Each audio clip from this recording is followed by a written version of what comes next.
দুপুর বাজে এখন 2:45। আতিয়া রেডি হয়ে বসে আছে। আবরার ওকে রেডি হতে বলেছিল, তাই রেডি হয়ে বসে আছে, কিন্তু আবরারের এখনো আসার নাম গন্ধ নেই। আতিয়া নেভি ব্লু রঙের নিজেকে সাজিয়েছে, তার কানে গলায় হাতে এমনকি জামাও নেভি ব্লু। আতিয়া নিজের চুল ছেড়ে রেখে দিয়েছে। আতিয়া ড্রয়িং রুমের সোফায় বসে টিভিতে কার্টুন দেখছিল। এমন সময় হন্তদন্ত পায়ে হাঁটতে হাঁটতে আবরার সদর দরজা দিয়ে ভেতরে প্রবেশ করলো। তারপর সিঁড়ি বেয়ে নিজের রুমের উদ্দেশ্যে চলে গেল, আর আতিয়া শুধু দেখে গেল। 20 মিনিট পরে আবরার নিচে নেমে আসলো। আবরার শাওয়ার নিয়েছে এখন, তাই ওর চুল বেয়ে পানি পড়ছে। এটা দেখে আতিয়া বিড়বিড় করে বলল, মাফিয়া বলে কি দিনে 3-4 বার গোসল করা লাগবে? আল্লাহ, এখনো শীত কমেনি আর এই মাফিয়া সকাল থেকে এই নিয়ে 3 বার গোসল করা শেষ। আমি আমি হলে তো এত সময় ইন্নানিল্লাহি হয়ে যেতাম। আবরার আতিয়ার কাছে এসে বলল। আতিয়া সোফা থেকে উঠে আবরারের পেছন পেছন গেল। আবরার এখনও আতিয়াকে দেখেনি, ও ওইভাবে ফোন স্ক্রল করছে। আবরার গিয়ে নিজের গাড়িতে বসলো। আজকে আরিফ ড্রাইভ করবে, তাই আবরার পেছনের সিটে বসলো। আতিয়াও পেছনে আবরারের সাথে বসলো। ওরা বসতেই গাড়ি কক্সবাজারের উদ্দেশ্যে রওনা হলো। মার্সিডিজে বসে কক্সবাজারের দিকে রওনা হয়ে আতিয়া বাইরে দেখতে লাগলো। সড়কের দুপাশের দৃশ্য, গাছপালা আর পাহাড়ের মধ্যে দিয়ে বাতাসে হালকা একটা স্নিগ্ধতা ছড়িয়ে পড়েছিল। আবরারের চোখ সরাসরি ফোনে অবস্থিত, তবে মাঝে মাঝে সে আতিয়ার দিকে এক পলক তাকিয়ে নিয়ে আবার দৃষ্টি ফোনে বিরাজমান করছে। আমরা এখন কোথায় যাচ্ছি? আমরা এখন কোথায় আছি আপনি কি জানেন? আতিয়া জিজ্ঞেস করলো এক পলক চোখ তুলে। আবরার ফোন স্ক্রল করতে করতে উত্তর দিল, চলে এসেছি প্রায়, কিন্তু আতিয়া আবরারের দিকে ভ্রু কুঁচকিয়ে তাকিয়ে বলল, কিন্তু কি? আবরার ওইভাবেই বলল। কিছু না। আতিয়াও আর কিছু জিজ্ঞাসা করল না। দ্বিধাহীন তাদের কথোপকথন রোমান্টিক একটা মুহূর্ত তৈরি করছিল, তবে তাদের মধ্যে কিছু অজানা থেকেও গোপন ছিল। কিছুটা রহস্যময়, কিছুটা খোলামেলা। কেউ কিছু বলে না, তবে দুজনেই একে অপরের দিকে জোড়া চোখে তাকাতে লাগলো। দীর্ঘ 6 ঘন্টা জার্নির পরে মার্সিডিস কক্সবাজারের প্রবেশদ্বারে পৌঁছানোর পরে আরিফ গাড়ি থামালো। বাতাসে সমুদ্রের খরতাপ ও সলিল গন্ধ ভেসে আসছিল। দূরে সোনালি বালির দিকে লাফিয়ে পড়ে তরুণেরা, আর ঢেউগুলো গর্জন শুনে মনে হচ্ছিল যেন সমুদ্র নিজেই তাদের ডাকছে। এখানে এসে একটা আলাদা অনুভূতি হচ্ছে না? আতিয়া বলল চুপচাপ দাঁড়িয়ে, তার চোখে কিছুটা বিস্ময়, কিছুটা মুগ্ধতা। এটাই হলো কক্সবাজার, সব সময় আমাদের শ্বাস নিতে দেবে, কিন্তু কখনো মুক্তি দেবে না। আবরার জবাব দিল, তার কণ্ঠে কিছুটা কঠোরতা ছিল। একটু থেমে তারা গাড়ি থেকে নেমে পাশের সিভিউ রিসর্টের দিকে হাঁটতে শুরু করলো। সাথে আতিয়াও তার পিছু নিল। দুজনের মধ্যে কোনো শব্দ ছিল না, তবে চারিপাশে সমুদ্র, বাতাস এবং সূর্যের আলো তাদের মনোভাবের মতোই কিছুটা মিশ্রিত ছিল। দাদিজান, আমি চলে আসছি। এই বলে আতিয়া দৌড়ে মিসেস মোহনাকে জড়িয়ে ধরল।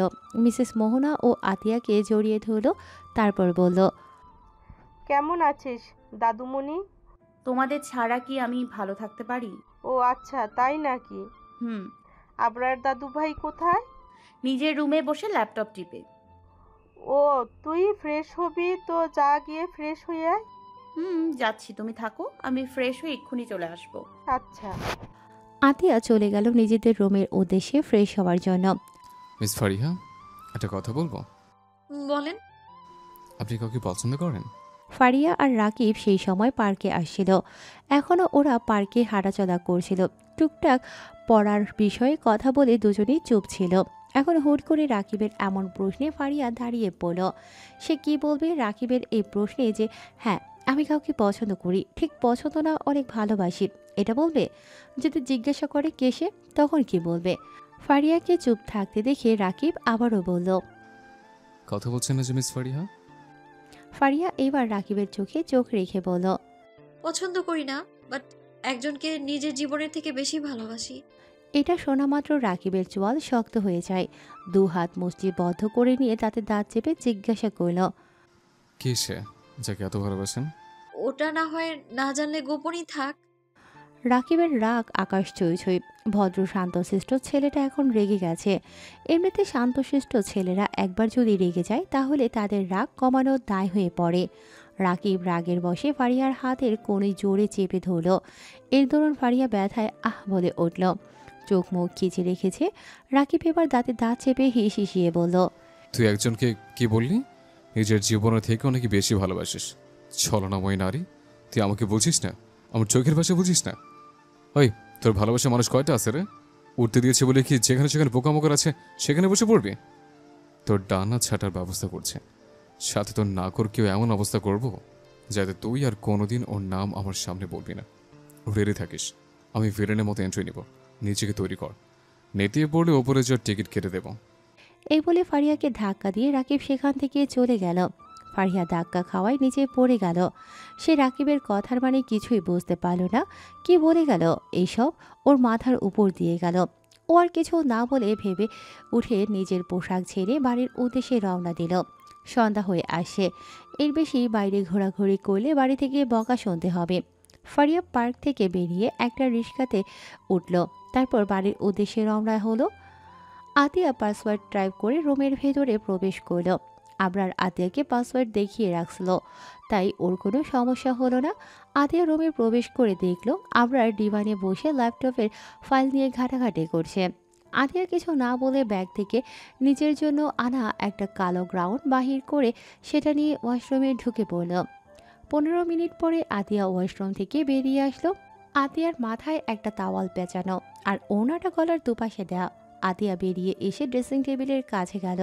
তারপর হাতে পায়ে লোশন মাখতে মাখতে আবরারের দিকে বিরক্তকর চাহনিতে তাকিয়ে বিড়বিড় করে বলল, সাদিকে আমি বলি নির্জীব মানুষ, কালকে রাতে দেখো কত ভালোবাসা দেখালো, আর এখন এমন করছে যেন আমাকে চেনেই না। আমার দিকে ফিরে একবারও তাকাচ্ছে না। মাফিয়া একটা। আমার ভালোবাসা বহন করার ইচ্ছা জাগছে নাকি আবার? আতিয়া আবরারের থেকে দৃষ্টি সরিয়ে মাথা থেকে তোয়ালে খুলে চুল ঠিক করছিল। এমন সময় রিনরিনে আওয়াজে কথাটা বলে উঠল আবরার। আতিয়া আবরারের দিকে তাকিয়ে দেখল সে কেমন নেশা ভরা চোখে তার দিকে তাকিয়ে আছে। আবরার আবারও বলল, কি ম্যাডাম, আসবো নাকি আপনার লজ্জা লোডশেডিং করতে? এমনিতেই আপনার লজ্জা এখনো কাটেনি। এটা শোনা মাত্র আতিয়া দুদিকে তাড়াতাড়ি মাথা দুলিয়ে বলল, না না না, আশা লাগবে না। আবরার এবার ডিভান থেকে উঠে আতিয়ার কাছে আসতে আসতে বলল, লাগবে না মানে? আপনার তো এখনো লজ্জা করছে, তো সেই লজ্জার লোডশেডিং করতে হবে তো নাকি? আবরারকে নিজের কাছে আসতে দেখে আতিয়া পেছাতে লাগলো। পেছাতে পেছাতে দেয়ালে গিয়ে থেমে গেল।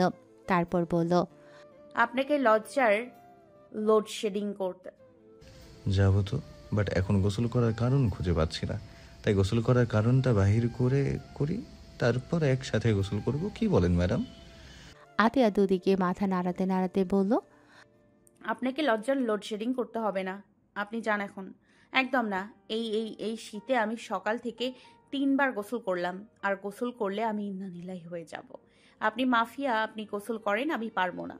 আতিয়ার কথা শেষ হতেই আবরার দেয়ালের দুই পাশে হাত রেখে আতিয়ার একদম কাছে চলে আসলো। এখন তাদের দুজনের নিঃশ্বাস একে অপরের উপর আছড়ে পড়ছে। আবরার বলল, কিন্তু আমার যে এখন গোসল করতে হবে, তাই কারণ খুঁজি। আমি আপনাকে গরুর মল ত্যাগ মাখিয়ে দিচ্ছি, তাহলে গোসল করার কারণ হয়ে যাবে। আতিয়ার কথা শুনে আবরার ভ্রু কুঁচকে বলল, এই মেয়ে, কি সব বলছো? ঠিকই তো বললাম। গোসল করার কারণ চাচ্ছেন, তাই সিম্পল আইডিয়া দিয়ে দিলাম। আর কি, ধন্যবাদ দেওয়ার দরকার নেই। আবরার এবার আতিয়ার নরম ঠোঁটে হামলে পড়ল।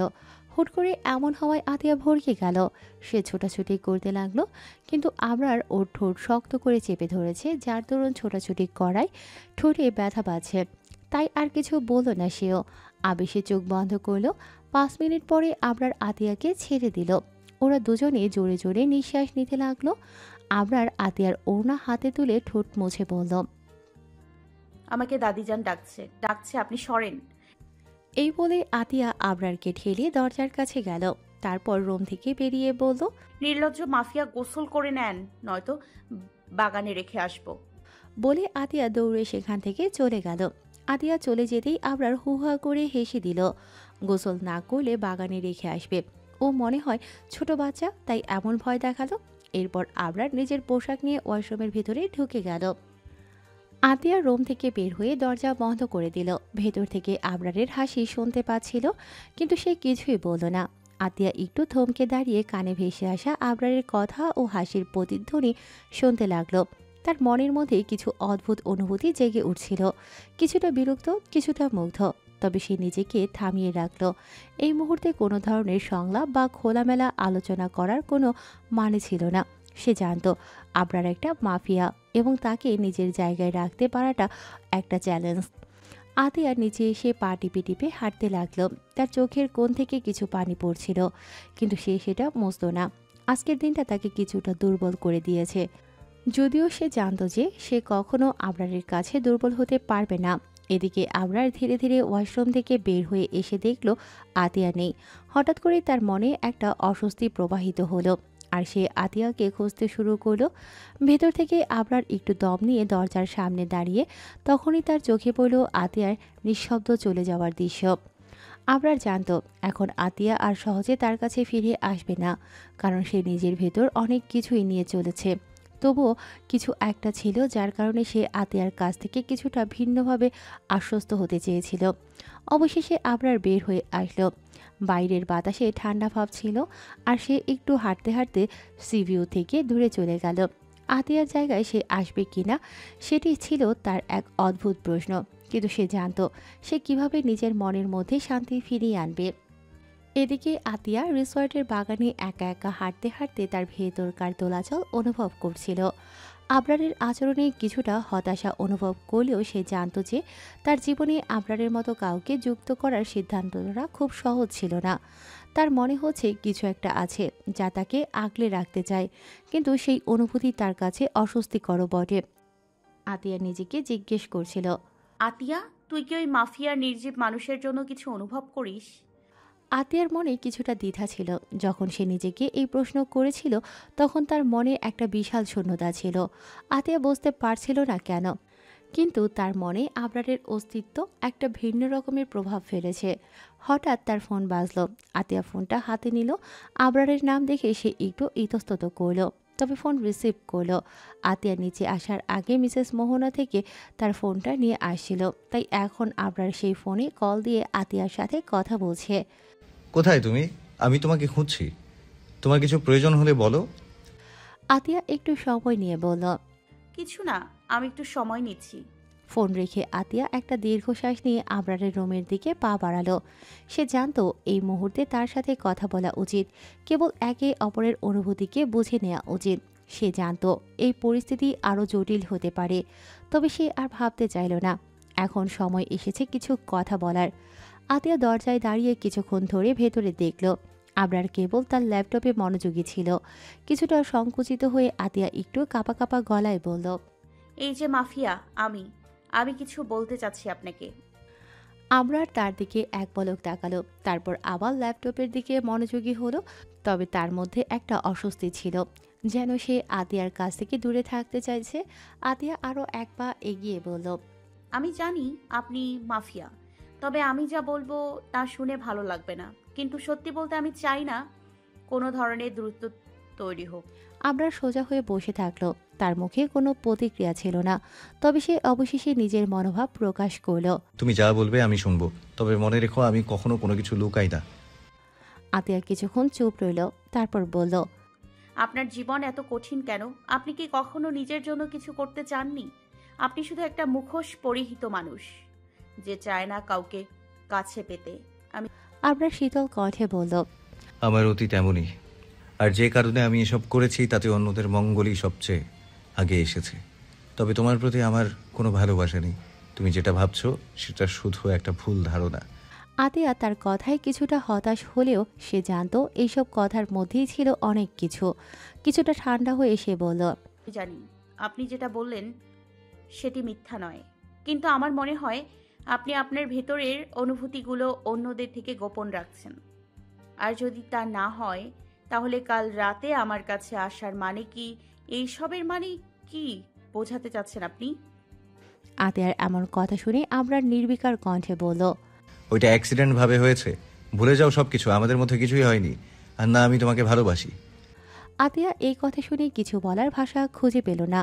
কালকে রাতে এমনকি একটু আগেও যেসব হলো সেই সব অ্যাক্সিডেন্ট, এসবের মানে কি কারো এত কাছে আসা অ্যাক্সিডেন্ট? এভাবে তাদের মাঝে চুপচাপ এক মুহূর্তের বিরতি তৈরি হলো। বাতাসে সমুদ্রের গর্জন শুনতে পেল। আর তখন তারা একে অপরের দিকে কিছুটা নীরব চোখে তাকিয়ে রইল। একে অপরের কাছে আসা আবার কিছুটা দূরে চলে যাওয়া, এটাই ছিল তাদের সম্পর্কের অদ্ভুত দ্বন্দ্ব। তাদের দীর্ঘ নীরবতার মধ্যে মিসেস মোহনা এসে দরজায় নক করল, বলল, আতিয়া দাদুমণি, দরজা খুলো। আতিয়া নিঃশব্দে দরজার কাছে গিয়ে খুলে দিল। মিসেস মোহনা ভেতরে ঢুকলো। বেডে গিয়ে বসতে বসতে আবরারকে বলল, কেমন আছিস দাদু ভাই? আবরার ল্যাপটপে কাজ করতে করতে জবাব দিল, আছি আলহামদুলিল্লাহ ভালো। তুমি কেমন আছো দাদি? ভালো আছি। তোরা রাতে খাবি না? আবরার এবার আতিয়ার দিকে তাকালো, যে এখনো মাথা নিচু করে দাঁড়িয়ে আছে। আবরার এবার মিসেস মোহনার দিকে তাকিয়ে বলল, আমার খিদে নেই দাদি, তোমার নাতনিকে নিয়ে যাও, সে খাবে। মিসেস মোহনা এবার আতিয়ার দিকে তাকিয়ে কিছু বলবে তার আগে আতিয়ার রুম থেকে বেরিয়ে যেতে যেতে বলল, দাদি যান, আসো, আমার ক্ষুধা লাগছে। এই বলে আতিয়া রুম থেকে বেরিয়ে গেল। মিসেস মোহনা ও আর কিছু না বলে রুম থেকে বেরিয়ে গেল। আবরার আতিয়ার যাওয়ার পরে নিশ্চুপ চেয়ে রইল। তারপর আবার ল্যাপটপে কাজে মনে বসালো। গভীর রাত 2:44। আতিয়া গভীর ঘুমে আচ্ছন্ন।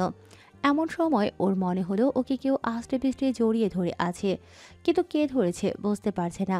নিজের চোখ খুলতে পারছে না। হাজারো ঘুম এসে ভার করেছে আতিয়ার দু চোখের পাতায়। আতিয়া কিছু না ভেবে ওইভাবে আবারও গভীর ঘুমে তলিয়ে গেল। আবরার আতিয়াকে আরও জোরে চেপে ধরল। আতিয়ার গলায় আবরার মুখ ডোবালো। আবরারের খোঁচা খোঁচা দাড়ি আতিয়ার গলায় বিচ্ছে, যার দরুন আতিয়া কেঁপে কেঁপে উঠছে। আবরার আতিয়ার গলায় দীর্ঘ চুমু দিল। তারপর তার গলা থেকে মুখ তুলল। আবরার নিচের হাত আতিয়ার জামা ভেদ করে নরম উদরে নিয়ে গেল। আতিয়া কেঁপে উঠল। আবরার আতিয়ার উদরে হালকা নখ বসাতেই ঘুমের মধ্যে গুঙিয়ে উঠল।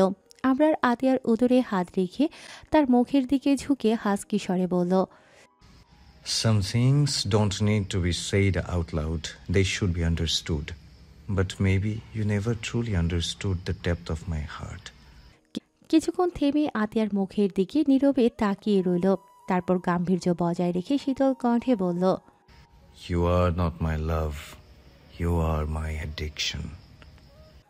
বলে আবরার আর এক মুহূর্ত দেরি না করে আতিয়ার উদর থেকে হাত সরিয়ে নিল। তারপর আতিয়ার কাছ থেকে উঠে গেল। বেড থেকে নেমে সোজা রুম থেকে বেরিয়ে গেল। আবরার বেরিয়ে সিভিউ থেকে একটু দূরে গেল। তারপর একটা সিগারেট ধরালো। আকাশের পানে তাকিয়ে সিগারেট টানতে লাগলো আর ভাবতে লাগলো ওর জীবনটা এমন কেন। কেন তার মা তাকে এত ছোট থাকতে উপরে চলে গেল। তার ছোট ভাই তাও তার কাছে নেই। আর তার বাবা, সে তো তাকে মারার জন্য উঠে পড়ে লাগছে। এমন কেন? আমি কি কারোর ভালোবাসার যোগ্য না? আমার মা আমাকে ভালোবাসে না তাই ছেড়ে চলে গেল। বাবা আমাকে ভালোবাসে না তাই আমাকে খুন করার জন্য উঠে পড়ে লাগছে। এমন কেন হলো আমার সাথে? আমিও চাই কেউ আমাকে ভালোবাসুক, কিন্তু কে বাসবে আমাকে ভালো? না চাইতেও আতিয়াকে মিথ্যা কথা বললাম। কেন এমন করলাম? কি হচ্ছে আবার? কিচ্ছু বুঝতে পারছি না। এইসব কথা মনে মনে ভাবতে লাগলো আবরার। 40 মিনিট একই জায়গায় ওইভাবে দাঁড়িয়ে থেকে এবার রিসর্টে ফিরে গেল। রুমে ঢুকে দেখলো আতিয়া এখনও গভীর ঘুমে আছে। আবরার ওয়াশরুম থেকে ফ্রেশ হয়ে ডিভানে একটা বালিশ নিয়ে শুয়ে পড়ল। সেদিনের পরে কেটে গেল 10 দিন। এই 10 দিনে অনেক কিছুই পরিবর্তন হয়েছে। আবরার আর আতিয়া এখন এক রুমে থাকে না। আর আবরার গভীর রাতে অথবা ভোর রাতে বাড়ি আসে, কিন্তু আজান দেওয়ার পরপর আবার চলে যায়। কোথায় যায় কেউ জানে না। কক্সবাজার থেকে আসা অবধি আতিয়ার সাথে আবরারের আর দেখা হয়নি। আতিয়া ও আবরারের কাছে যায়নি দেখা করতে, কিন্তু খোঁজ ঠিকই নিয়েছে। আতিয়ার এখন পড়ার চাপ চলছে। এসএসসি এক্সামের রেজাল্ট দিলেই তাকে কলেজে ভর্তি হওয়ার জন্য পরীক্ষা দিতে হবে। সকাল থেকে আতিয়ার মনে অদ্ভুত এক উত্তেজনা কাজ করছিল। আজ তার এসএসসি পরীক্ষার রেজাল্ট দেবে। যদিও সে পড়াশোনায় ভালো, তবুও রেজাল্ট নিয়ে এক ধরনের ভয় ছিল। রেজাল্টের জন্য সে যখন মিসেস মোহনার সঙ্গে বসে অপেক্ষা করছিল, তখনই ফোনে মেসেজ এলো। আতিয়া হাত কাঁপাতে কাঁপাতে মেসেজ করলো, আর চোখ বড় বড় হয়ে গেল। Golden A+। তার মুখে একরাশ হাসি ফুটে উঠল। মিসেস মোহনা খুশিতে আতিয়াকে জড়িয়ে ধরলেন। বাড়ির সবাই তাকে অভিনন্দন জানাতে লাগলো, কিন্তু আতিয়ার মন খুঁজছিল একজনকে। মাফিয়া নির্জীব মানুষই আনন্দ যে সবার আগে আবরারকে জানাতে চেয়েছিল, কিন্তু সে কোথায়? সে ফোন হাতে নিয়ে অনেকক্ষণ বসে রইল। কল করবে নাকি করবে না। তারপর সে কল করলো, কিন্তু কেউ ধরল না। 3বার চেষ্টা করেও না। কিছুক্ষণ পর ফোনের স্ক্রিনে অপরিচিত একটা নাম ভেসে উঠল। আতিয়া ধীরে ধীরে কল রিসিভ করলো। আতিয়ার পুরো শরীর ঠান্ডা হয়ে গেল। তার হাত কাঁপতে লাগলো। আতিয়া হসপিটালের উদ্দেশ্যে ছুটে চলল। তার মনে নানা ধরনের প্রশ্ন ঘুরপাক খাচ্ছিল। আবরার কিভাবে আহত হলো? সে কোথায় ছিল? কেন এমন হলো? তার চোখের কোণা দিয়ে পানি ঝরতে লাগলো, কিন্তু সে তা মুছল না। সে জানতো এই মুহূর্তে তার দুঃখ বা কান্না কোনো কাজে আসবে না। আতিয়া মেসেজটা পাওয়ার সাথে সাথে দৌড়ে কোনো মতে আসলেও বাড়ির কাউকে জানানোর সময় পেল না। হাসপাতালে পৌঁছানোর পর আতিয়া জানালো যে সে আবরারের পরিচিত, তবে নার্সের চোখে কিছু অস্বস্তি ছিল। তখনই মিস্টার শাহিদ, আবরারের পুরনো বন্ধু, এগিয়ে এসে বললেন, আবরার একটু অসুস্থ হয়ে পড়েছে। কিছু সময় আগে তাকে কিছু লোক মারধর করেছে। তার শত্রুদের তালিকায় অনেকেই আছে, তবে এখন তার অবস্থা একটু ভালো। আতিয়ার মন যেন হঠাৎ ঝাঁকুনি খেল। শত্রুদের তালিকা? আবরারের শত্রু? কি হচ্ছে এসব? মিস্টার শাহিদ আরও বললেন, আবরার নিজেও কিছুটা অসুস্থ ছিল, কিন্তু এই আক্রমণটি তার জন্য খুবই কঠিন। সে জানতো না কেন এইভাবে আক্রমণ করা হলো, কিন্তু যে লোকগুলো তাকে মারলো তারা তাকে খুব চেনে। এদিকে আতিয়ার মনে একটা প্রশ্ন জেগে উঠল। এই শত্রুটা কি শুধুই আবরারের মাফিয়া জীবন থেকে এসেছে, নাকি এর পেছনে আরও কোনো ব্যক্তিগত কারণ আছে? তার মন আর শরীর যেন ভার হয়ে গেল। আতিয়া হাসপাতালের রুমে ঢুকে আবরারের পাশে গিয়ে দাঁড়ালো। আবরার চোখ বন্ধ করে শুয়েছিল। মনে হচ্ছে সে শান্তি চায়, কিন্তু আতিয়া দেখে তার শরীরের গা থেকে মাথা পর্যন্ত অসহ্য যন্ত্রণা, অথচ মুখে কোনো অনুভূতি ছিল না। আতিয়া ধীরে ধীরে তার পাশে গিয়ে দাঁড়ালো। কেমন আছেন? আবরার চোখ খুলে সোজা তাকালো। তার চোখে বিরক্তি আর রাগের ছাপ স্পষ্ট। তুমি এখানে এসেছো কেন? তার কণ্ঠ ছিল তীক্ষ্ণ। তুমি কি বুঝতে পারো না আমি তোমাকে চাই না? আমি আমার মতো থাকতে চাই। আতিয়া কেমন যেন থমকে গেল। আমি তো শুধু জানতে চেয়েছিলাম আপনি কেমন আছেন। আবরার তার কষ্টের মুখে তীব্র হাসি দিল। তুই জানিস না তোর মতো একটা বাচ্চা মেয়ের কাছে আমাকে থাকতে বলা কতটা হাস্যকর? তুই কি বুঝতে পারিস না আমি কে? আর তুই কে? তুই কি ভাবিস আমি তোর মতো কোনো কোমল মানুষকে বিশ্বাস করব? আতিয়া শিহরিত হয়ে গেল। আবরারের কথায় তার বুকের ভেতর যেন চাপ পড়ল। আপনি এমন কেন বলছেন? আমি তো আপনার জন্য এখানে এসেছি। আবরার এবার হাসতে হাসতে বলল, তুই কি আমাকে ভেবেছিলিস তোর একটা দয়া আর ভালোবাসায় আমি সুস্থ হয়ে যাব? তুই এত ছোট যে তোর মতো একজন মেয়ের সামনে আসা আমার জন্য অপমানজনক। আতিয়া অবাক হয়ে গেল। তার চোখে অশ্রু জমে গেল। আপনি কি এমন বলেন? তার কণ্ঠে কাঁপন ছিল। তুই যখন আমার জীবনের অপ্রয়োজনীয় অংশ ছিলিস তখন তো তুই আমাকে বুঝতে পারিসনি। আজকে এসে আমাকে বিরক্ত করছিস। তোর মতো মেয়েরা শুধু টাকার জন্য বড়লোক ছেলেদের কলায় ঝুলে পড়ে।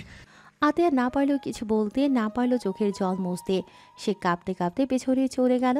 তার গলার মধ্যে একদলা কান্না জমেছিল, কিন্তু সে সেটা চেপে ধরে রুম থেকে বের হয়ে গেল। আবরার তাকিয়ে রইল। তার চোখে কোনো দয়াও ছিল না, যেন সে আর কাউকে আর কিছু দিতে চায় না। অন্ধকার রুমের ভেতরে হাত পা বাঁধা অবস্থায় পড়ে আছে এক ব্যক্তি। তার মুখে কাপড় বাঁধা, যার দরুন চিৎকার করতে পারছে না। এর মধ্যে ব্যক্তিটি কারো পদধ্বনি শুনতে পেল। কেউ জুতো ঘষে ঘষে তার দিকে এগিয়ে আসে। রুম অন্ধকার থাকায় কিছুই বোঝা যাচ্ছে না। হুট করে হাঁটার শব্দ বন্ধ হয়ে গেল। ব্যক্তিটির ভয় লাগছে খুব। সে নিজের চোখ বন্ধ করে নিয়ে আবারও তাকালো। তখনই হুট করে রুমের ভেতর বাল্বের হেডলাইট আলো জ্বলে উঠল। ব্যক্তিটি চোখ বন্ধ করে নিল। অনেকক্ষণ ধরে অন্ধকারে থাকায় হুট করে আলো আসাতে চোখে ঝাপসা দেখা দিচ্ছে। পুরনো কাঠের চেয়ারে যেমন খটখট করে শব্দ হয়, তেমনি ব্যক্তিটির সামনে থাকা যে সে খটখট আওয়াজ করে চেয়ার টেনে তাতে বসল, পায়ের ওপর পা তুলে। হাত পা বাঁধা ব্যক্তিটি এবার পিট করে চোখ খুলে সামনে তাকাতেই ভয়ে তার অন্তরাত্মা কেঁপে উঠল। ব্যক্তিটি মাথা শুধু দুদিকে নাড়াতে লাগলো। সে কোনো কিছু বারণ করার কথা বলছে। সামনে থাকা লোকটি তার মুখের ভেতরে থাকা কাপড় খুলে ফেলল। ব্যক্তিটি সাথে সাথে জোরে জোরে নিঃশ্বাস নিতে নিতে বলল, আবরার তুই বেঁচে আছিস এখনো? আবরার বাঁকা হেসে ঠান্ডা স্বরে বলল, কেন, মরে গেলে বুঝি বেশি খুশি হতেন যতটা এখনো হতাশ হচ্ছেন শ্বশুর আব্বা? ব্যক্তিটি রাগে কটমট করতে করতে বলল, তোর শ্বশুর কে? অসভ্য ছেলে, আমাকে একদম শ্বশুর আব্বা বলবি না। তো কি বলবো মিস্টার সাদমান সাদিফ? না, শ্বশুর আব্বা এটা থাক। হাজার হোক আপনি আমার বাচ্চা বউয়ের বাবা হন। মিস্টার সাদমান হুঙ্কার ছেড়ে বলল, এইসবের মধ্যে আমার মেয়েকে একদম টানবি না আবরার। এইসবের মধ্যে আমার মেয়েকে একদম টানবি না আবরার। আবরার রহস্যময় হাসি দিয়ে বলল, যেখানে আপনার মেয়ে সম্পূর্ণটাই আমার, সেখানে আমার বাচ্চা বউকে কোথায় টানবো কিনা সেটা আপনি না, না বললেও চলবে। না আমার শ্বশুর মেয়ে আব্বা। তোর, না আমি আমার মেয়েকে ডিভোর্স। মিস্টার সাদমানকে সম্পূর্ণ কথা শেষ করতে না দিয়ে আবরার শীতল অথচ গম্ভীরতা বজায় রেখে বলল, হুম, শ্বশুর আব্বা ভুল করছেন। আপনার মেয়ে অনেক আগে আবার হয়ে গেছে, এমনকি আমাদের মধ্যে সব কিছু শেষ। মিস্টার সাদমান ভ্রু কুঁচকে বলল, সব শেষ মানে? আমার মেয়ের সাথে তুই কি করেছিস? আবরার লজ্জা লজ্জা ভাব নিয়ে বলল। আবরারের এমন কথা শুনে মিস্টার সাদমান বলল, চুপ কর, কিসব বলছিস? যা বাবা, আপনি জিজ্ঞাসা করবেন আর আমি বললেই দোষ। আমাকে এখানে ধরে আনছিস কেন? আর তুই বেঁচে গেলি কিভাবে? আপনার মেয়ের দোয়া আছে আমার সাথে সব সময়, তাই আমার কিছু হয়নি। তাহলে এবার সম্পূর্ণ কাজ করবো, অর্ধেক করবো না, যাতে তুই বেঁচে যাস। আবরার শীতল চোখে তাকিয়ে বলল, কেমন বাপ তুই যে নিজের মেয়েকে বিধবা করিস? আর তুই যে 2টা বছর পঙ্গুর নাটক করেছিস এটা কেউ জানে? আমাকে মারার পেছনে যে তুই আছিস এটা যদি আতিয়া জানে তখন তোকে কি করবে? মিস্টার সাদমান খিটখিট করে হেসে বলল, কিছু করবে না আমার মেয়ে, আমাকে খুব ভালোবাসে। আর আমি পঙ্গু হয়ে না থাকলে আমার কাজটা এগোতো না। ইস, কত কষ্ট যে হতো ওইভাবে বসে থাকা। আবরার এবার চেয়ার ছেড়ে উঠে দাঁড়ালো, তারপর হুঙ্কার ছেড়ে বলল, লজ্জা করা উচিত তোর। আমি তোকে কিছু করব না, যা করার আমার শাশুড়ি আম্মা আর আমার বাচ্চা বউ করবে। আর মাত্র কয়েকটা দিন মন খুলে পৃথিবীর জগৎ দেখে নে, নিঃশ্বাস নিয়ে নে। যখন তোর কাল আসবে তখন নিঃশ্বাস নিয়ে আরো সময় পাবি না। এ বলে মিস্টার সাদমানকে কোনো কথা বলতে না দিয়ে কাপড় আবারও তার মুখে বেঁধে দিয়ে রুম থেকে চলে যায়। আবরার চলে যেতেই রুমটি আলোর নিভে ঘন অন্ধকার হয়ে যায়। আম্মু, আম্মু, বল মা। আব্বু কোথায় আম্মু? দেখছি না তো। তোর আব্বু একটু জরুরি কাজে গেছে, বললো লেট হবে। ও আচ্ছা। মোহনা আন্টি ফোন দিয়েছিল আতিয়া। আতিয়া নির্বিকার ভঙ্গিতে বলল, তারপর? তুই ওই বাড়ি যাবি কবে তাই জিজ্ঞাসা করছিল। তুমি কি বলেছো? আমি বলেছি তোর থেকে শুনে তারপর বলবো। এখন তুই কল দে, তারপর বল। আতিয়া রান্নাঘর থেকে যেতে যেতে বলল। মুড নেই। মিসেস আয়শা আতিয়ার যাওয়ার মানে শুধু তাকিয়ে রইল, কিছু বলার নেই। কারণ আজ 15 দিন হচ্ছে আতিয়া এই বাসায় আছে আর সবসময় মন মরা হয়ে থাকে, গাম্ভীর্য বজায় রাখে, তেমন একটা কথা বলে না, চুপচাপ থাকে। সেদিন হাসপাতাল থেকে আতিয়া সোজা তার বাবার বাসায় আসে। আতিয়াকে ওইভাবে আসতে দেখে মিসেস আয়শা অনেক প্রশ্ন করে, কিন্তু আতিয়া তার একটা প্রশ্নেরও উত্তর না দিয়ে সোজা নিজের রুমে চলে যায়। তারপর ওয়াশরুমে ঢুকিয়ে শাওয়ার ছেড়ে দিয়ে আবরারের বলা তিক্ত কথাগুলোর মানে উন্মোচন করতে লাগলো। প্রায় 30 মিনিট পরে আতিয়া ওয়াশরুম থেকে বেরিয়ে আসলো। মিসেস আয়শা মেয়ের কাছে এসে কপালে গলায় হাত দিয়ে বলল, কি হয়েছে মা, শরীর খারাপ নাকি? না আম্মু। তাহলে কি হয়েছে, এমন ভাবে আসলি কেন? আতিয়া নিজের ভেতরের হাহাকার লুকিয়ে মুখে মিথ্যে হাসি ঝুলিয়ে বলল, তোমাদের সারপ্রাইজ দিতে এইভাবে আসছি। মিসেস আয়শা মেয়ের মাথায় হাত বুলিয়ে বলল, একবারও বলে আসলি না? পাগল মেয়ে আমার, আমি কি না কি ভাবছি। আয় নিচে চল, নাস্তা করবি। চলো। মিসেস আয়শা নিচে নামতে নামতে আতিয়াকে বলল, আবরার বাবা কই, আসবে না? আতিয়া আবরারের কথা শুনতেই মনে পড়ে গেল আবরারের বলা সবচেয়ে তিক্তময় কথা, যে টাকার জন্য আমি তার গলায় ঝুলেছি। আতিয়াকে কোনো কথা বলতে না দিয়ে মিসেস আয়শা আবারও বলল, কি রে, কথা বলছিস না কেন? আতিয়া মিথ্যে হাসি টেনে বানোয়াট গল্প বলল যে আবরার দেশে নেই, লন্ডন গেছে, 10 দিন হচ্ছে। আর আসতেও এখনো 1 মাস লাগবে, ইম্পর্টেন্ট মিটিং আছে তাই গিয়েছে। সব শুনে মিসেস আয়শা আর কিছু বলেনি, কিন্তু আতিয়া অনেক চেঞ্জ হয়ে গিয়েছে। এই যেমন প্রয়োজন ছাড়া কথা বলে না, ওই বাড়ি যাওয়ার নাম করে না, আগেকার সেই চঞ্চলতা নেই। মিসেস আয়শা এইসব ভেবে একটা দীর্ঘশ্বাস ছাড়ল, তারপর আবারও নিজের কাজে মন দিল। গভীর রাত, আতিয়া গভীরভাবে তলিয়ে আছে। এমন সময় খট করে দরজায় আওয়াজ তুলে রুমের প্রবেশ করল আবরার। সেই ঘুমিয়ে থাকা আতিয়ার কাছে গেল পা টিপে টিপে, তারপর আতিয়ার দিকে তাকিয়ে বলল, অন্যের ঘুম কেড়ে নিয়ে শান্তিতে ঘুমালো, তোমার ঘুম আমি কেড়ে নেব। বলে আবরার আতিয়াকে এক ঝটকায় কোলে তুলে নিল। আতিয়ার ঘুম এত গভীর যে সে কিছুই বুঝতে পারল না। আবরার আতিয়াকে নিয়ে সোজা বাড়ি থেকে বেরিয়ে নিজের গাড়ির পেছনের সিটে বসালো, সাথে নিজেও বসলো। আতিয়ার মাথা ও আবরার নিজের কোলের মধ্যে নিল, তারপর ড্রাইভিং সিটে থাকা আরিফকে বলল, আরিফ, গেস্ট হাউসের উদ্দেশ্যে চল কুইক। ভাই। বলে গাড়ি স্টার্ট দিল। এদিকে আবরার আতিয়ার মাথা নিজের বুকের সাথে চেপে বসে রইল। এইভাবে 1 ঘন্টা জার্নি করে গাড়ি এসে পৌঁছালো গেস্ট হাউসে। আবরার আতিয়াকে পাজা কোলে নিয়ে গাড়ি থেকে বেরিয়ে আসলো, তারপর আরিফকে বলল, তুই চলে যা, দরকার পড়লে ফোন দিয়ে ডাক দিব। বলে সে গাড়ি নিয়ে চলে গেল সেই জায়গা থেকে। আবরার আতিয়াকে কোলে নিয়ে সোজা বেডরুমে প্রবেশ করলো, তারপর আতিয়াকে জোরে বেডের উপর ফেলে দিল। আতিয়া ঘুমের মধ্যে লাফ দিয়ে উঠে বসলো। ওর মনে হলো কেউ যেন ওকে পাহাড় থেকে নিচে খাদে ফেলে দিল। আতিয়া উঠে নিজের চোখ 2 হাতে কসলাতে লাগলো। ওর ঘুম এখনো কাটেনি। কি ম্যাডাম, অন্যের ঘুম কেড়ে নিয়ে শান্তিতে ঘুমাচ্ছিলে বুঝি? হুট করে অতি পরিচিত কোনো কণ্ঠস্বর কানে আসতেই আতিয়ার ঘুম চোখ থেকে উধাও হয়ে গেল। সে সামনে তাকিয়ে অবাক হয়ে গেল। ও কি সত্যি দেখছে নাকি স্বপ্ন? তাই নিজের হাতে চিমটি কাটল। ব্যথাও বলো ভালো, তাই আহ বলে উঠল। আতিয়াকে এমন করতে দেখে আপনার ভ্রু কুঁচকে আতিয়ার দিকে তাকিয়ে রইল। আতিয়া এবার বলল, আপনি আমার বাড়ি কি করছেন? ম্যাডাম, ভালো করে চারদিকে তাকিয়ে দেখেন, বাড়িটা আপনার বাবার বাড়ি না। আতিয়া এবার আবরারের থেকে দৃষ্টি সরিয়ে রুমটি ভালোভাবে দেখে নিয়ে অবাক হয়ে বলল, আমি তো আমার রুমে ঘুমিয়েছিলাম, এখানে আসলাম কিভাবে? আবরার নিজের শার্টের বোতাম খুলতে খুলতে বলল, কোলে করে নিয়ে এসেছি। বাবা, তুমি এত ভারী কেন? আবার তো হাত অবশ হয়ে গেছে। আতিয়া চোখ বড় বড় করে বলল, ছি ছি, কি বলছেন? আমার ওজন মাত্র 40 কেজি, আর সেখানে আপনি বলছেন আমি কত ভার। আপনার এই দানবীয় শরীরের কাছে আমার শরীর পিঁপড়া ছাড়া কিছুই না। আতিয়ার কথা শুনে আবরার বেরিয়ে উঠল। এর মধ্যে ওর জামার বোতাম খোলা শেষ, গা থেকে জামা ফেলে দিল। তা দেখে আতিয়া চোখ ঢেকে বলল, এই মাফিয়া নির্জীব মানুষ, জামা খুললেন কেন? জামা পরেন তাড়াতাড়ি। আবরার আতিয়ার একদম কাছাকাছি এসে আতিয়াকে টেনে নিজের কোলে বসালো। আতিয়া ভেবাচাকা খেয়ে গেল আবরারের এমন কাজ দেখে। সে বলল, এই যে মাফিয়া, আপনি কি ড্রাঙ্ক? আবরার আতিয়ার গলে মুখ ডুবিয়ে বলল, আতিয়ার আমক এক মেয়ের প্রতি নেশায়ভূত হয়ে গেছি। আবরারের গরম নিঃশ্বাস আতিয়ার ঘাড়ে পড়তেই আতিয়া কেঁপে কেঁপে উঠল। কিন্তু হুট করেই আবরারের বলা সেই দিনের কথাগুলো মনে পড়তেই আতিয়া মোসরামুসরি শুরু করলো, যার দরুন আবরার ধমক দিয়ে বলল, এই মেয়ে, নড়ছো কেন এত?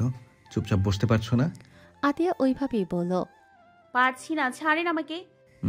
আমার এখন বউ লাগবে, তাই আমার বউকে নিয়ে এসেছি। আমার বউয়ের সাথে এখন যা খুশি করব। মেয়ে, তুমি একটা নড়াচড়া তো দূর, সাউন্ডও করবে না। আপনার বউ? হাসালেন তো আমাকে। সেদিন তো বলেছিলেন আমার সাথে আপনার যাই না। আমি কোথায়, আপনি কোথায়? আর টাকার জন্য আপনার গলায় ঝুলে পড়েছি। আবরার আতিয়ার দিকে তাকিয়ে বলল, কাগজে কলমে আইনি মতে ইসলামী শরীয়তে তুই আমার লিগ্যাল ওয়াইফ, তাই ওয়াইফকে যেমন বকা দিতে পারি, মারতে পারি, তেমন আদরও করতে পারি। সবকিছু আমার অধিকার আছে। সবকিছু আপনার অধিকার? বাহ বাহ, আর কি আছে? আবরার এবার গম্ভীর কণ্ঠে বলল, শোন বউ, তুই যদি বেশি তিরিং বিরিং করিস তাহলে কিন্তু আমি আরও 3টা বিয়ে করব। ইসলামের 4 বিয়ে করা সুন্নত, আমার এখনো 3টা বাকি আছে। সুন্নত কাজ তো করে ফেলবো। আবরারের কথা শুনে আতিয়ার আগে গজগজ করতে করতে বলল, অসভ্য নির্লজ্জ মাফিয়া একটা। যা, তুই যেই কয়টা বিয়ে করবি আগে করগে, যা। আমার কি তাতে? সত্যি করতে বলছো? যা না, কর গিয়ে আজ আমাকে। আতিয়াকে সম্পূর্ণ কথা শেষ করতে না দিয়ে আবরার আতিয়ার ঠোঁট নিজের দখলে নিয়ে নিল। আতিয়া আবরার থেকে ছাড়া পাওয়ার জন্য ছোটাছুটি করতে লাগলো। এতে আবরারের কাজে ডিস্টার্ব হওয়ার আবরার আতিয়ার কোমরে জোরে চাপ দিল। আতিয়া কোমরে ব্যথা পেয়ে চুপ করে গেল, কিছু বলল না, কিন্তু তার শ্বাস বন্ধ হয়ে যাচ্ছে। আতিয়াকে রেসপন্স করতে না দেখে আবরার আতিয়ার ঠোঁটে কামড় দিল। আতিয়া ব্যথায় কুকড়ে উঠল, চোখ মুখ খিচে বন্ধ করল। আবরার এবার আতিয়াকে ছেড়ে দিল। আতিয়া ছাড়া পেতেই জোরে জোরে নিঃশ্বাস নিল। আতিয়ার ঠোঁট জ্বালা করছে, তাই সে ঠোঁটে হাত দিল। তরল কিছু অনুভব করায় হাত সামনে এনে দেখল রক্ত। আবরার একটু জোরে কামড় দিয়েছে, তাই কেটে গেছে। আবরার আতিয়ার গলা থেকে ওড়না খুলে সেটা হাতে নিয়ে আতিয়ার ঠোঁটে লেগে থাকা রক্ত মুছে দিতে দিতে বলল, এত নড়ো কেন তুমি? স্থির হয়ে থাকতে পারো না? রোমান্সের সময় তোমার এই নড়াচড়া আবার মাথায় আগুন জ্বালিয়ে দেয়, তুমি বোঝো? জি, অবাক হচ্ছি ক্ষণে ক্ষণে আপনাকে দেখে। সেদিন এক রূপ তো আজকে আরেক রূপ। বুঝতে পারছি না আপনার মতিগতি কিছু। আবরার আতিয়াকে নিজের আরো কাছে টেনে নিল। তারপর আতিয়ার গলায় মুখ ডুবিয়ে বলল, অত কিছু ভাবতে হবে না তোমাকে, জাস্ট ফোকাস অন মি। আবরারের প্রত্যেকটা ছোঁয়া আতিয়ার মনে ঝড় তুলে দিচ্ছে। সে আবেশে চোখ বন্ধ করে আবরারের বলা কথা মতো আবরারের প্রত্যেকটা স্পর্শ ফিল করতে লাগলো। আবরার আতিয়ার গলা থেকে মুখ তুলে তার মুখের দিকে তাকিয়ে হাসকি স্বরে বলল, জান, আর ইউ রেডি? আবরারের এমন কথায় আতিয়া লজ্জা পেয়ে গেল।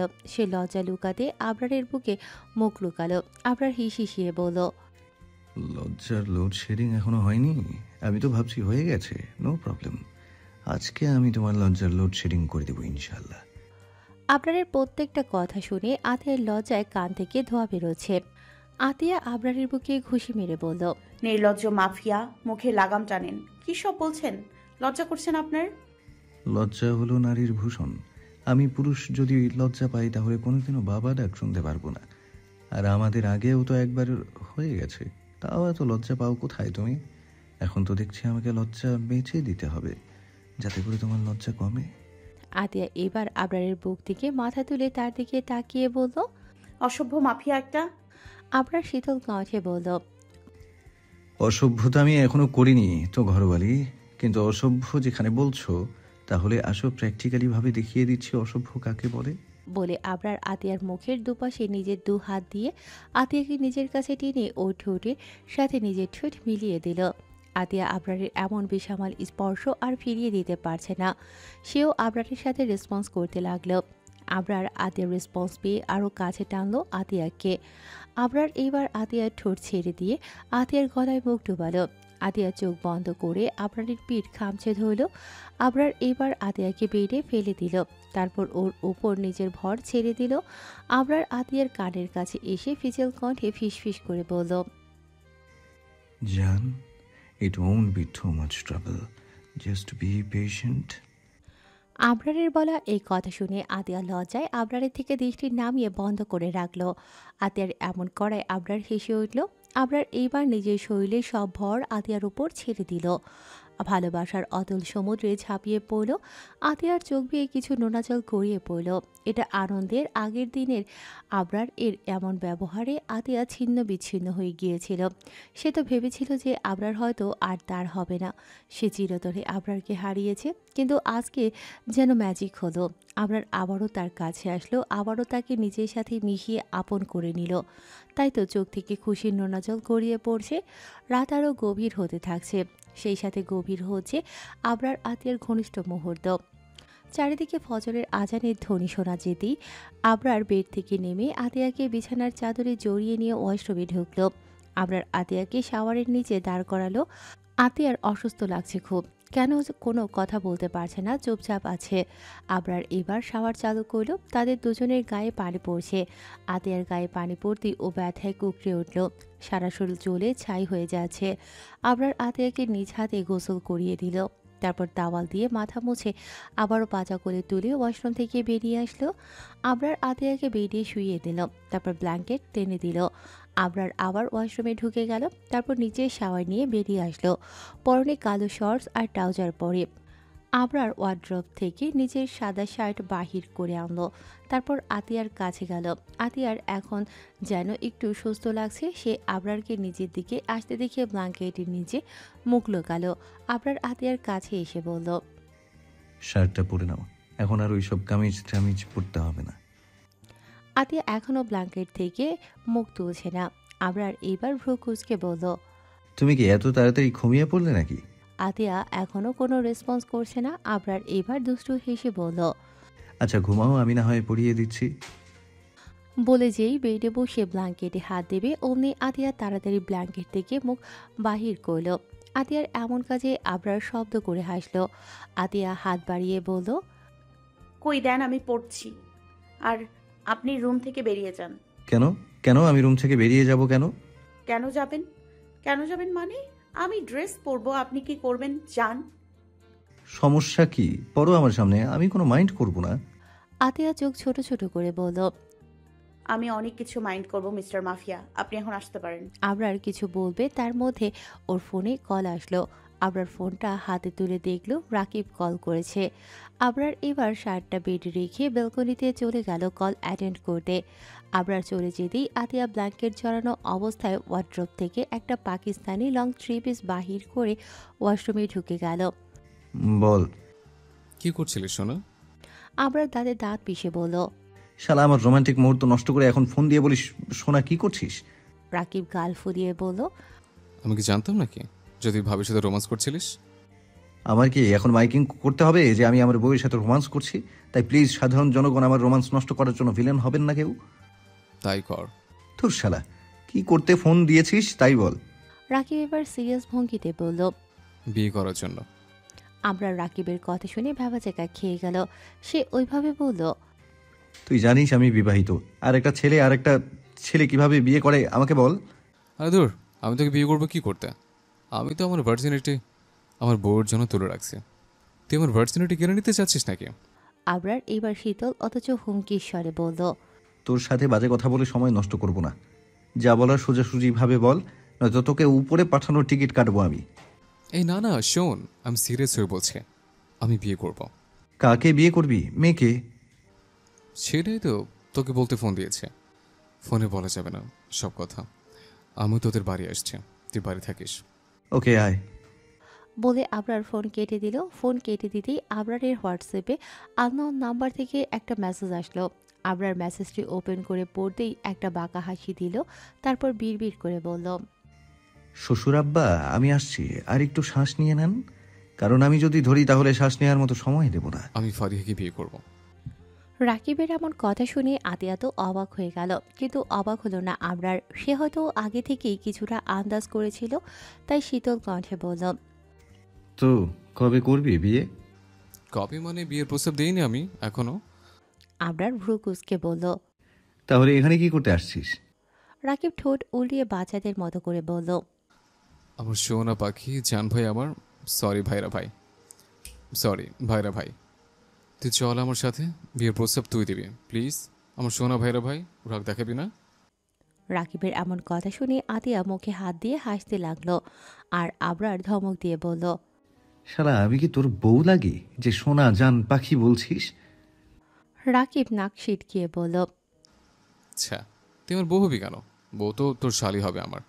তুই আমার বউ হলে আমি বাবাটাকে জীবনও শুনতে পারবো না। রাকিবের এমন কথায় আতিয়া এবার উচ্চস্বরে হেসে দিল। লাইক সিরিয়াসলি, এরা কোন গ্রহ থেকে নেমে আসে? আতিয়ার হাসি শুনে আবরার রেগে আতিয়াকে ধমক দিল। স্টপ, এভাবে দাঁড়িয়ে বিদঘুটে ভাবে হাসতে কে বলেছে?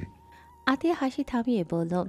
আমার হাসি বিদঘুটে? হ্যাঁ একদম বাজে বিদঘুটে, তাই হাসা অফ।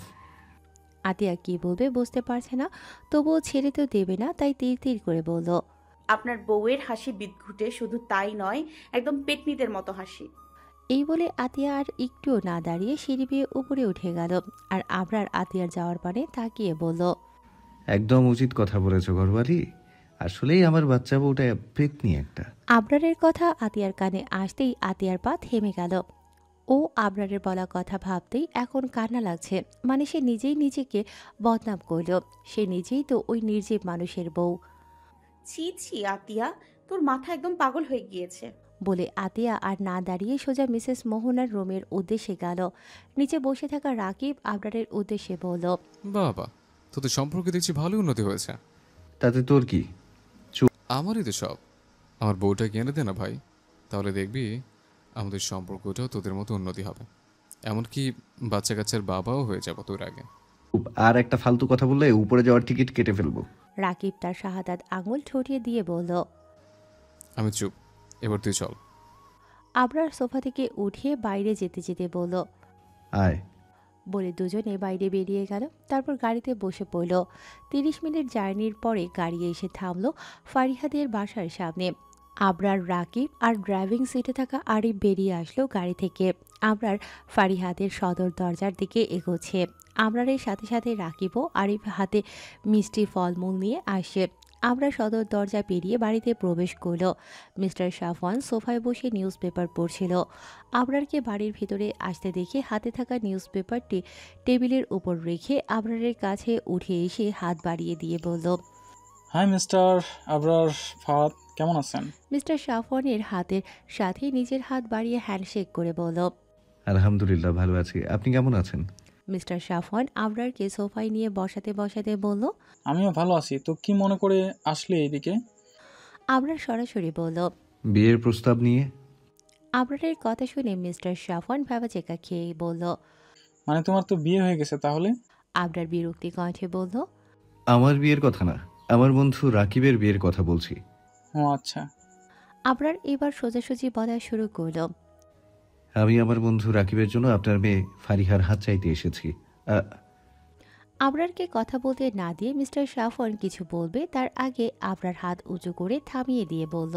আমি শেষ করি তারপর আপনি। আমার বন্ধু রাকিব একজন সিঙ্গার, শুনেছেন হয়তো ওর গান। আর যাই হোক, আমার বন্ধু আপনার মেয়েকে অনেক ভালোবাসে, আপনার মেয়েও আমার বন্ধুকে অনেক ভালোবাসে। তাই রাকিবের গার্জিয়ান হিসেবে আমি এসেছি আপনার মেয়ের হাত চাইতে আমার বন্ধুর জন্য। এখন আপনি বলতে পারেন যে আমি কেন এসেছি, ওর আব্বু আম্মু আসলো না কেন? তো শোনেন, ওর আব্বু আম্মু লন্ডনে থাকে, আর এই সব কাজে ওরা সময় নষ্ট করতে চায় না, বিজি পারসন। এখন আপনি বলেন আপনি রাজি আছেন কি না? যদি রাজি থাকেন তাহলে কালকে শুক্রবার, কালকেই বিয়ে ডেট ফিক্সড। আবরারের সম্পূর্ণ কথা শুনে মিস্টার সাফওয়ান বেশি ভাবল না, সে রাজি হয়ে গেল। কারণ সে আবরারকে চেনে, আবরার কেমন সেটা ভালোভাবে জানে। তাহলে তার ফ্রেন্ড ও নিশ্চয়ই ভালো। এটা ভেবে মিস্টার সাফওয়ান রাজি হয়ে গেল। আবরার এবার আরিফকে মিষ্টি আর ফলমূলগুলো রেখে দিতে বলল। তারপর আবরার মিস্টার সাফওয়ানের থেকে বিদায় নিয়ে বেরিয়ে গেল। বাড়ির বাইরে বেরোতেই আচমকা রাকিব আবরারকে জড়িয়ে ধরে গালে একটা চুমু খেল। এইসব দেখে আবরার বিরক্তি কণ্ঠে বলল। হুট শালা, কি করছিস এইসব? আমার বউয়ের হক তুই নিচ্ছিস কেন? থু। রাকিব খুশি হয়ে বলল। এটা তোকে বোনাস দিলাম আমার বিয়ে ঠিক করার জন্য, আর সারপ্রাইজ কালকে দেব যখন বিয়ে হবে। এত খুশি হতে হবে না, গাড়িতে ওঠ, নয়তো রেখে চলে যাব। আবরারের বলতে যত দেরি, কিন্তু রাকিবের উঠতে তত দেরি হলো না। রাকিব উঠতেই আবরার ও উঠে বসলো। তারপর গাড়ি চালিয়ে ওরা নিজেদের গন্তব্যের উদ্দেশ্যে গেল। হ্যালো আতিয়া, আম্মু বলো। কেমন আছিস মা? আলহামদুলিল্লাহ ভালো আছি মা, তুমি কেমন আছো? ভালো নেই রে। আতিয়া বিচলিত কণ্ঠে শুধালো। কি হয়েছে মা, শরীর খারাপ?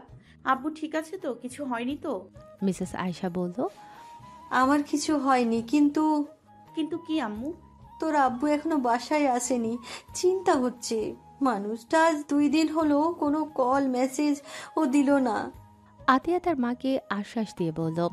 চিন্তা করো না, হয়তো কোনো কাজে ব্যস্ত। আগে দেখতে তো 15 দিনও আগে দেখতে তো 15 দিনও চলে যেত, কথা হতো না। তবু আল্লাহ ঠিকঠাক ভাবে আব্বুকে হেফাজত করত। এইবারও করবে, কোনো বিপদ হবে না। আব্বু ফ্রি হলে তোমাকে কল করবে, দেখো আম্মু। আতিয়ার কথা শুনে মিসেস আয়শা একটা দীর্ঘশ্বাস ফেলে বলল। তাই যেন হয়, আল্লাহ যেন তাকে হেফাজতে রাখে। আচ্ছা মা, রাখছি, পরে কথা বলবো। আচ্ছা আম্মু। কল কেটে দেওয়ার পরও আতিয়া কিছুক্ষণ ফোনের স্ক্রিনের দিকে ফ্যাল করে তাকিয়ে রইল। বুকের ভেতর কেমন একটা অজানা শূন্যতা কাজ করছে। মায়ের কণ্ঠস্বর এখনও কানে বাজছে। তার আব্বু এখনও বাসায় আসেনি। 2 দিন হলো কোনো খোঁজ নেই। সে দ্রুত আব্বুর নাম্বারে আবার ডায়াল করল। দুঃখিত বলছে। আতিয়া একদম নিশ্চুপ হয়ে গেল, ঠোঁট কাঁপতে লাগলো। আবার চেষ্টা করলো, একই বলে। তার হাতের তালুতে বিন্দু বিন্দু ঘাম জমতে শুরু করলো। বুকের মধ্যে কেমন একটা অস্বস্তিকর চিনচিনে ব্যথা অনুভব করলো। এটা কেবল নেটওয়ার্কের সমস্যা হতে পারে, তাই তো? কিন্তু কেন জানি মনে হচ্ছে কিছু একটা ঠিক নেই। সে ফোনটা শক্ত করে ধরে দাঁড়িয়ে রইল। এবার হোয়াটসঅ্যাপে ঢুকে আব্বুর শেষ অনলাইন চেক করল। 2 দিন আগে তার নিঃশ্বাস বন্ধ হয়ে আসে। আব্বু কি এত ব্যস্ত যে ফোন ধরারও সময় পাচ্ছে না নাকি? না না না, এসব ভাবা যাবে না। আতিয়া মাথা নাড়িয়ে নিজেকে সামলানোর চেষ্টা করল, আব্বু ঠিক আছে ঠিক আছে। কিন্তু কোথাও যেন একটা অদৃশ্য ভয় শিকড় গেড়ে বসেছে। আব্বু কি কখনো এমন করতেন? আগেও তো কাজে ব্যস্ত থাকতেন, কিন্তু একদম নিখোঁজ। এটাও ফোন, একটা ফোন, একটা মেসেজ না। পায়ের নিচ থেকে মাটি সরে যেতে লাগলো। এক মুহূর্ত দেরি না করে সে আবার নাম্বার টিপল, এবার একটু জোরে। বুকের মধ্যে স্পন্দন দ্রুত হতে শুরু করেছে। সেম কথাই বলেছে। আতিয়া ভয়ে থরথর করে কাঁপতে লাগলো। তার হাত কাঁপছে, চোখের কোণে পানি জমেছে। সে ধপ করে বিছানায় বসে পড়ল, ফোনটা পাশে ছুরি দিয়ে 2 হাতে মুখ চেপে ধরল। একটানা এতক্ষণ শক্ত থাকার চেষ্টা করছিল, কিন্তু এখন মনে হচ্ছে আর পারছে না। বুকের মধ্যে একটাই প্রশ্ন ঘুমড়ে মারছে, আব্বু ঠিক আছে তো? হঠাৎ মনে হলো আবরারকে ফোন দেওয়া উচিত, কিন্তু সে কি বিরক্ত হবে নাকি এটা জানা দরকার আতিয়ার। আতিয়া দ্বিধায় পড়ে গেল, হাতের তালু ঘেমে একদম ভিজে গেছে। এদিকে মায়ের কাঁদো কাঁদো কণ্ঠস্বর, অন্যদিকে নিজের মনের মধ্যে জন্ম নেয়া ভয়। আল্লাহ প্লিজ কিছু যেন না হয়। তার ঠোঁট ফিসফিস করে উঠে এলো। বসার ঘর নিস্তব্ধ। মিসেস আয়শা হতভম্ব হয়ে বসে আছেন। মোবাইলের স্ক্রিনে ভিডিও থেমে গেছে, কিন্তু তার কানে এখনো বাজছে সেই ভয়ঙ্কর স্বীকারোক্তি। আমি চাই ওর চোখের সামনে ওর ভালোবাসার মানুষটা আমায় বেছে নিক। সাদমানের সেই কুৎসিত পরিকল্পনা, তার নাটকের আসল সত্য এখন তার সামনে স্পষ্ট। তার শরীর কাঁপছে, চোখ বিস্ফোরিত, মুখের থেকে কোনো শব্দ বের হচ্ছে না। আবরার এক দৃষ্টিতে তাকিয়ে আছে তার দিকে, চোখে কোনো মায়া নেই, শুধু নির্মম বাস্তবতা। মিসেস আয়েশা ফিসফিসিয়ে অস্পষ্ট কণ্ঠে বলে, এটা মিথ্যে। আমার স্বামী এমন হতে পারে না। আবরার ঠান্ডা গলায় একটা তাচ্ছিল্যের হাসি দিল। যে মানুষটা 2 বছর ধরে পঙ্গু হওয়ার নাটক করে, যে আমাকে মেরে ফেলতে চাচ্ছে, যে নিজের স্ত্রীকেও প্রতারণা করেছে, সে তো এর চেয়েও খারাপ হতে পারে, তাই না? মিসেস আয়শার চোখ দিয়ে নীরবে জল গড়িয়ে পড়ছে। এত বছর যাকে ভালোবেসে এসেছেন, যার জন্য নিজেকে উৎসর্গ করেছেন, সেই মানুষটাই যে এত বড় প্রতারক হতে পারে সেটা বিশ্বাস করতে তার বুক ফেটে যাচ্ছে। মিসেস আয়শা কাঁপা গলায় নিজেকে বোঝানোর চেষ্টা করে, আমি ওকে নিজের চোখে দেখতে চাই। আমি ওর মুখ থেকে শুনতে চাই। আপনার একটু মাথা ঝুঁকালো, যেন সে এমনটাই আশা করেছিল। চলেন আপনাকে দেখিয়ে দিই আপনি কাকে নিজের স্বামী বলে জানতেন। আরিফ দরজা খুলে দিল। গাড়ি প্রস্তুত। মিসেস আয়শা আর কিছু না বলে উঠে দাঁড়ালেন। পা চলছিল না, তবুও তিনি হাঁটলেন। হয়তো আজ তার জীবনের সবচেয়ে ভয়ঙ্কর সত্যের মুখোমুখি হতে চলেছেন। আমরা রাকিবের সাথে কথা বলে তখনই মিসেস আয়শাদের বাসায় আসে। তখন তাকে একটা কল রেকর্ড শোনায়, যেটা ছিল, 2 বছর ধরে পঙ্গু হওয়ার নাটক করেছিলাম, আর এখন সেই নাটক কাজে লাগাচ্ছি। 2 বছর ধরে পঙ্গু হওয়ার নাটক করেছিলাম, আর এখন সেই নাটক কাজে লাগাচ্ছি। আবরার তো মনে করছে আমি দুর্বল, কিন্তু যতটা দুর্বল আমি না, তার চেয়েও ভয়ঙ্কর। এইবার আর ছাড়বো না। তুই যদি ভেবেছিলি আমি তোর মতো বোকা, তবে ভুল ভাবিস। তুই একদম আমার পথে চলবি। আবরাবকে শেষ করেই তুই শান্তি পাবে। শান্তি তো কেবল তখনই আসবে যখন আবরারের খুনি আমি হব। আমার আর কোনো খায়েশ নেই, শুধু ওর জীবনটা শেষ করতে হবে। যদি সে আর বেঁচে থাকে, তাহলে আমার সব কিছু ব্যর্থ। আবরাবকে শেষ করা যে কতটা জরুরি তা তুই জানিস না। সে জানলে তো আরও বিপদ হবে। তোর পঙ্গু হওয়ার নাটকও শেষ হবে না। তুই এবার ভুলে যাস না, আমি ওকে মরতে দেব না। আর একটা সুযোগ চাই, আরেকবার মরার নাটক করব। তখন শেষ হয়ে যাবে আবরার। আমি যা বলবো সেটা হবেই। এবার আর কাউকে ছাড়বো না। এই ফুল কল রেকর্ড শুনে মিসেস আয়শা সোফায় বসে পড়ল, মাথা ঘুরিয়ে। আবরা তারপর আরও একটা ভিডিও প্লে করলো, যেটাই ছিল ভিডিওতে দেখা যাচ্ছে একটি অন্ধকার ঘর। সাদমান একটি চেয়ার টেনে নিয়ে বসেছে, চোখে বিদ্রুপের হাসি। হুইলচেয়ারের হাতলে ঠক ঠক শব্দ তুলতে তুলতে বলল, 2 বছর ধরে পঙ্গু হওয়ার নাটক করে গেলাম, কেউ একটু টের পেল না। কল্পনা করো আগন্তুক ভাই, আবরার যখন জানতে পারবে যে আমি আসলে কখনোই পঙ্গু ছিলাম না, তখন ওর মুখের অবস্থা কেমন হবে। পাশে বসে থাকা আগন্তুক ধীরে ধীরে সিগারেট টেনে বলল, ওর মুখের অবস্থা তো পরে দেখবি, আগে ভাবিস কিভাবে ওকে শেষ করবি। ও তোকে ভাই ভাবে, তুই তার সবচেয়ে কাছের মানুষ। এখন সময় ওর পেছনে ছুরি বসানোর। সাদমান দাঁড়িয়ে আয়নার সামনে গিয়ে নিজের প্রতিবিম্ব দেখল। মুখটা ভয়ঙ্কর বিকৃত হয়ে উঠল। ওকে শুধু মেরে ফেললেই হবে না আগন্তুক ভাই, ওকে ভেতর থেকে শেষ করতে হবে। ও ভাবছে যার জন্য বেঁচে আছে, যাকে ভালোবাসে, সে অন্তত ওর আপন, অথচ আমার মেয়ে এখন ওর জীবন। আগন্তুক হালকা হেসে বলল, ওর মা তো মরে গেছে, ওর কাছে এখন একটাই অবলম্বন, আর সেই অবলম্বন তোর হাতের পুতুল। বুঝলি সাদমান, মানুষ তখনই বেশি কষ্ট পায় যখন সব আশা শেষ হয়ে যায়। ওকে বাঁচিয়ে রেখে কষ্ট দে। সাদমান মুখ বিকৃত করে হাসল। না, বেশি কষ্ট দেওয়া লাগবে না।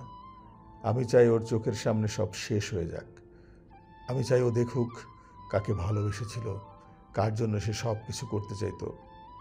আমি চাই ওর চোখের সামনে ওর ভালোবাসার মানুষটা আমায় বেছে নিক। আগন্তুক ধীর স্বরে বলল, এটাই তো খেলাটা। আবরারের জীবনকে আমি ধ্বংস করে দিয়েছি অনেক আগেই, এখন শুধু শেষ ধাক্কাটা দিতে হবে। সাদমান একটা ছুরি বের করে টেবিলের উপর রাখলো, চোখে ভয়ঙ্কর দৃষ্টি। কাল রাতেই আবরারের জীবন শেষ হয়ে যাবে। কাল রাতেই সে বুঝবে আসলে সে কখনোই কারো আপন ছিল না। ভিডিও শেষ হয়। আবরারের হাত শক্ত হয়ে আসে, চোখের শিরাগুলো ফুলে ওঠে আবারও। এইসব দেখে মিসেস আয়েশা আর কিছু বলার ভাষা পেল না। তারপর তো আপনারা জানেন, একটি পরিত্যক্ত গুদামঘর, ঝুলন্ত একমাত্র বাতির ফিকে আলোয় একটা চেয়ার, সেখানে শক্ত করে বাঁধা সাদমান, মুখে কাপড় গোজা। দরজা খুলে গেল আর ধীরে পায়ে ভেতরে প্রবেশ করলেন মিসেস আয়েশা। চোখে কান্না, কিন্তু মুখে ঘৃণা আর তীব্র প্রতারণার যন্ত্রণা স্পষ্ট। আবরার ধীর গতিতে এগিয়ে এসে সাদমানের মুখ থেকে কাপড় সরিয়ে দিল। সাদমান হাঁপাতে লাগলো, মুখ শুকনো, চোখে আতঙ্ক। আয়েশা, বিশ্বাস করো, আমি এসব করিনি। মিসেস আয়েশা চুপ করে তাকিয়ে রইলেন, কোনো প্রতিক্রিয়া নেই, যেন এই মুহূর্তে তার সামনে দাঁড়িয়ে থাকা মানুষটা একজন অপরিচিত, একজন বিশ্বাসঘাতক।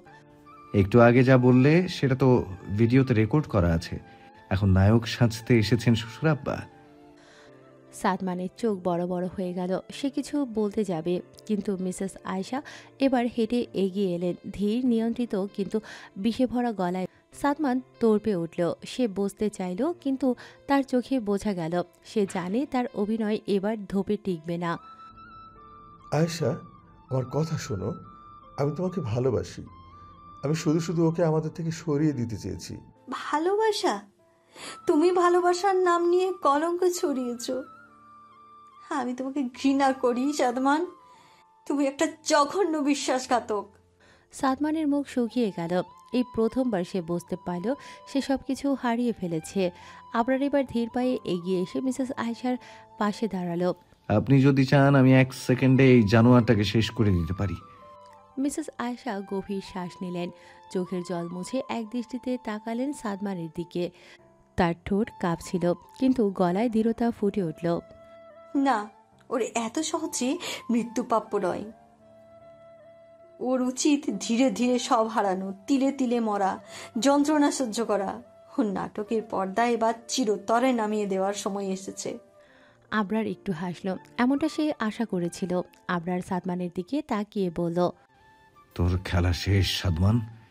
এবার তুই শুধু একটা নামহীন, পরিচয়হীন বিশ্বাসঘাতক, যাকে কেউ আর মনে রাখবে না, আর যার জন্য কেউ অপেক্ষা করবে না।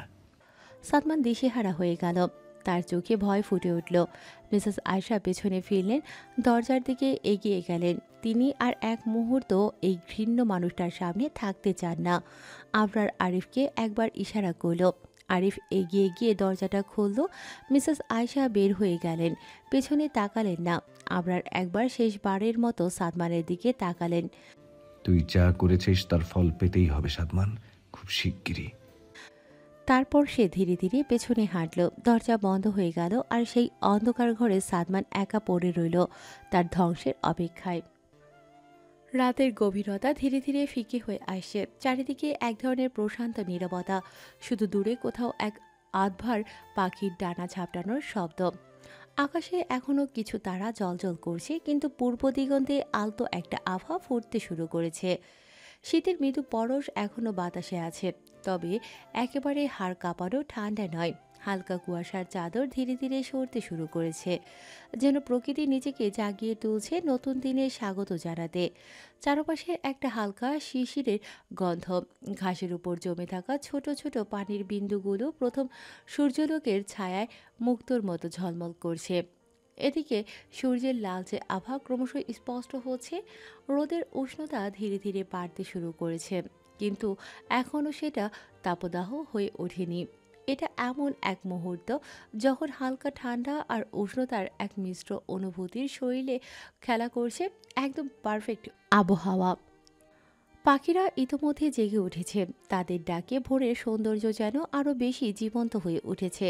কোনো এক নিরিবিলি প্রান্তরে দাঁড়িয়ে এই দৃশ্য উপভোগ করা এ যেন এক মায়াময় সকাল, যেখানে রাতের নিস্তব্ধতা আর দিনের সজীবতার মিলন ঘটে নিখুঁত ছন্দে।